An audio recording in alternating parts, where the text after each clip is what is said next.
नमस्कार। Inter Miami और new England revolution का जो मैच हुआ है, हाँ, उसके बाद से बस लियोनेल मेसी की ही बातें हो रही हैं। बिल्कुल हर तरफ वही छाए हुए हैं। तो आज हम इसी मैच पर थोड़ी और गहराई से बात करेंगे।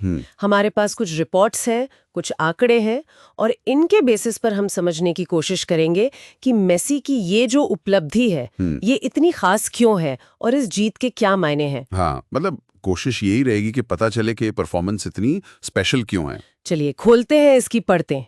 तो सबसे पहले सबसे बड़ी खबर, मेसी का ब्रेस यानी 2 गोल। हाँ, और इसके साथ ही उन्होंने MLS मेजर लीग सॉकर में हिस्ट्री बना दी है। वो पहले खिलाड़ी बन गए हैं लीग के इतिहास में जिन्होंने लगातार 4 लीग मैचों में एक से ज्यादा गोल किए हों। इंटर मायामी ये मैच 2-1 से जीती। हाँ, और गोल भी बड़े सही टाइम पर आए। पहला गोल 27वें मिनट में और दूसरा वाला वो 38वें मिनट में। और जो दूसरा गोल था उसमें सर्जियो बुस्केट्स का असिस्ट, वो भी क्या कमाल का था। हाँ, वो तो देखने लायक था बिल्कुल। इन 2 गोल्स के साथ मेसी के इस सीजन में मतलब 15 मैचों में 14 गोल हो गए हैं। 14 गोल। हाँ, और ये मैच जिलेट स्टेडियम में था। और कमाल की बात यह है कि वहाँ 43,293 लोग थे।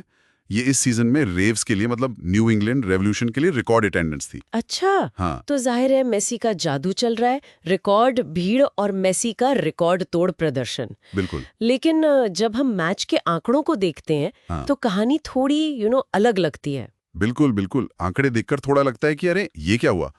न्यू इंग्लैंड रेवोल्यूशन ने एक्चुअली ज्यादा शॉट्स लिए गोल पर। अच्छा, कितने? उनके 16 शॉट्स थे जबकि मियामी के सिर्फ 13।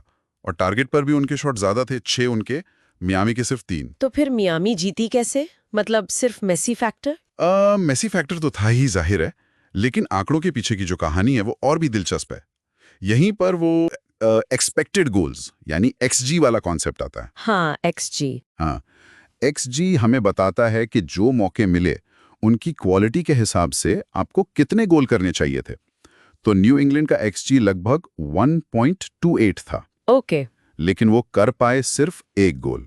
वो कार्ल्स गिल्डे 79वें मिनट में किया था। दूसरी तरफ मियामी का XG सिर्फ 1.09 था। सिर्फ 1.09 और गोल 2 कर दिए। हाँ, उन्होंने 2 गोल किए। तो ये दिखाता है कि मियामी अपने चांसेस को गोल में बदलने में कहीं ज्यादा एफिशिएंट थी, ज्यादा क्लिनिकल थी। समझ गए। और हाँ, ये भी है कि आखिर में मियामी के गोलकीपर ऑस्कर उस्तारी, उनको कुछ बहुत जरूरी सेव्स करने पड़े। मतलब न्यू इंग्लैंड ने दबाव बनाया था आखिर में। हाँ, और शायद इसी दबाव की वजह से मैनेजर जुआन माशरानो, उन्होंने मैच के बाद कहा भी कि उनका इरादा था मेसी को रेस्ट देने का, पर मैच इतना टाइट हो गया कि वो दे नहीं पाए। बिल्कुल। और ये बात सीधी इशारा करती है मेसी के वर्कलोड की तरफ। वो अप्रैल के अंत से लगातार खेल रहे हैं। ये उनका 16वां कॉम्पिटिटिव मैच था, बिना किसी ब्रेक के।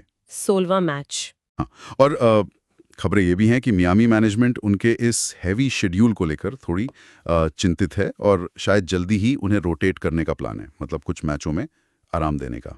ये तो जरूरी भी लगता है। हाँ, पर यह सवाल भी उठता है कि टीम उन पर कितनी ज्यादा डिपेंडेंट है, खासकर ऐसे मुश्किल मैचों में। सही बात है। तो अगर हम अब पूरी पिक्चर देखें, इस जीत का क्या मतलब है? इंटर मियामी अब लगातार 5 मैच से हारी नहीं है हाँ, अनबीटन स्ट्रीक चल रही है। और वो ईस्टर्न कॉन्फ्रेंस टेबल में 5वें नंबर पर आ गए हैं। टॉप 4 से सिर्फ 1 पॉइंट पीछे हैं और ये भी तब जब उन्होंने कुछ टीमों से कम मैच खेले हैं। बिल्कुल, और इस पूरी सफलता में मेसी का जो रोल है वो तो साफ दिखता है। उनकी परफॉर्मेंस ने उन्हें MVP रेस में, मतलब मोस्ट वैल्यूएबल प्लेयर की रेस में बहुत आगे कर दिया है। हाँ, इस सीजन तो कमाल ही कर रहे हैं। इस सीजन में अब तक 14 गोल और 7 असिस्ट। गोल स्कोरिंग में वो बस नैशविल के सैम्स रिच से पीछे हैं जिनके 16 गोल हैं। सिर्फ 2 गोल पीछे। हाँ, और जिस तरह की फॉर्म में वो अभी हैं, पिछले 5 मैचों में 9 गोल। कमाल है। तो ये बातें भी शुरू हो गई हैं कि क्या वो कार्लोस वेला का जो एक सीजन में 34 गोल का MLS रिकॉर्ड है उसे चैलेंज कर सकते हैं। ओह, क्या लगता है? देखिए, मुश्किल तो है। इसके लिए उन्हें बचे हुए 16 मैचों में करीब 1.2 गोल प्रति गेम की औसत चाहिए होगी।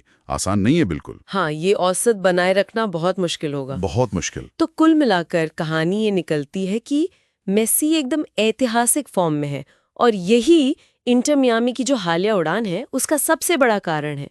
भले ही कुछ आंकड़े जैसे शॉट्स वाले कुछ और कहें, सही कहा। टीम ने दिखाया है कि वो कम मौकों में भी गोल कर सकती है और जरूरत पड़ने पर डिफेंड भी कर सकती है मजबूती से। बिल्कुल।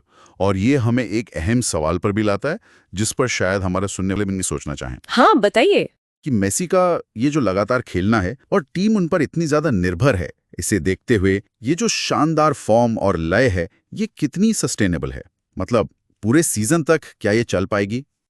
ये तो बड़ा सवाल है। टीम को अपनी ये स्पीड बनाए रखने और अपने स्टार प्लेयर की फिटनेस को मैनेज करने के लिए आने वाले हफ्तों में क्या स्ट्रैटेजी अपनानी पड़ सकती है, ये देखना वाकई दिलचस्प होगा।